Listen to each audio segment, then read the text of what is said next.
Good morning, good people. It is a beautiful day, April 2023, with me, Mary Grace Boyles, live from Uno Studio, Philippines. Serve you the updated news nowadays for an hour. Your news is our business. As part of our lives, teachers makes a big contribution to everyone's successes. To discuss the characteristics of a classroom manager, Janet Nabuhay is live in Pamantasan ng Lungsod ng Valenzuela to interview their teachers regarding this topic. Janet? Thank you, Mary Chris. We are live here in Pamantasan ng Lungsod ng Valenzuela to interview the teachers about the characteristics of a classroom manager. Good morning, madams. Are you all done with all of your classes for today? Yes. If you don't mind me asking, what do you think are the characteristics of a good classroom manager? We have what we call three C's: the connection, consistency, and compassion. First, the connection. On the surface, this may appear straightforward. When we connect with our kids, two things happen. They want to act better, and it's simpler to manage their conduct when they don't. This comes as no surprise. Nevertheless, there is much more to adapting connection as a classroom management approach than simply creating relationships with kids. The most effective teachers use connection with all stakeholders: parents, deans, athletic coaches, administrators, co-curricular sponsors, counselors, and other teachers. When it comes to classroom management, the ancient saying, "It takes a village," holds true. When teachers use their connections to all of these varied people and supports, they not only improve their ability to manage behavioral difficulties, but students realize how many adults in the school care about their success. When I was a head coach, my athletes were often surprised to learn information about how things, both good and terrible, were going in their classrooms.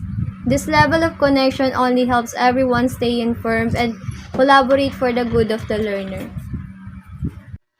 How about you, Miss Jana? I am certain that this is the most obvious but also the most challenging of the three C's. It's hardly rocket science that teachers must be consistent when controlling behavior. Nonetheless, the implications go far beyond the apparent.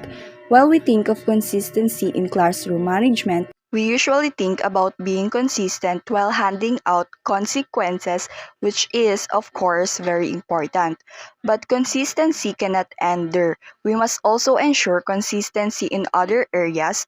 We must be purposeful about things like how we speak to each student, how much time we spend connecting with each student, and so on. This is why I claim that this question is difficult. Teachers are people, and individuals naturally connect with some people more or less than others.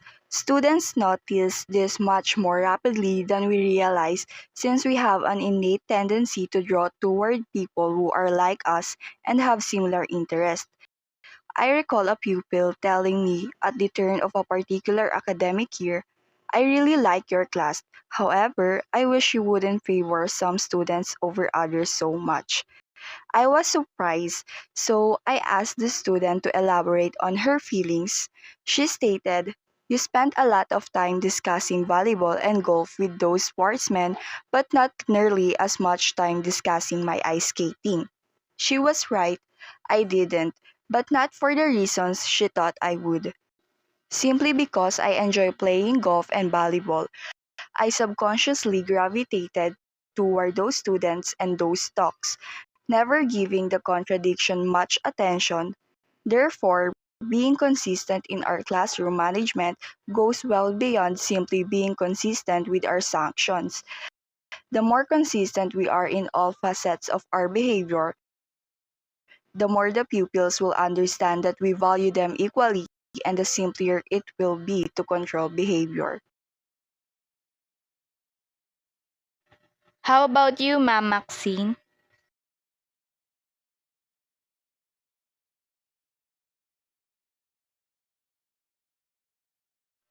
Compassion is the most crucial C if consistency is the most challenging. Recently, I spoke with a coach who was having a lot of trouble dealing with an incident that involved his players on the bus ride home from a game. He was alarmed by the amount of homophobic insult in the song, which they were not only singing along too loudly but also shouting on the speaker. I could tell he was angry as we talked about how to handle this situation, and I didn't blame him. But during the process, I kept stressing to him that these are 15 to 17 years old children. If they didn't make errors like this, we wouldn't need teacher and coaches. We must perform at our highest level, teaching and guiding them even more. When our kids are their worst, don't get me wrong, regulating behavior with compassion does not imply that wrongdoing is to be excused. In truth, it means that we must admit our errors and use them to better humanity. Additionally, it requires that we demonstrate the same level of humanity in how we handle errors to prevent students from feeling devalued or bad after class. We must be aware of our unwavering concern for them. I keep saying to the coach, while we obviously wish this incident didn't happen, we also have the choice to look at this way. We can be glad it did happen because it gave us the opportunity to work with these kids to understand the impact of their action in a larger context of not just their own lives, but also the lives of others. Even when it's most difficult, we can manage our classroom with the utmost compassion if we keep in mind that first and foremost, we are the instructors of the children and not of the subjects. In the end, there is no magic wand to control student conduct. In fact, I frequently assert that the fact that so many aspects of classroom management cannot be taught is a contributing factor in why it may be so challenging.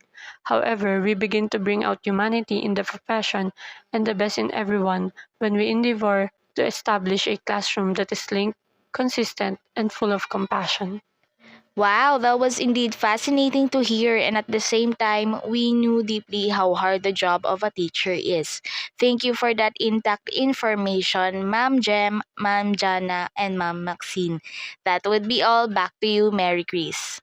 Thank you, Jeanette. Stay tuned. Uno Studio will be back after a short commercial break.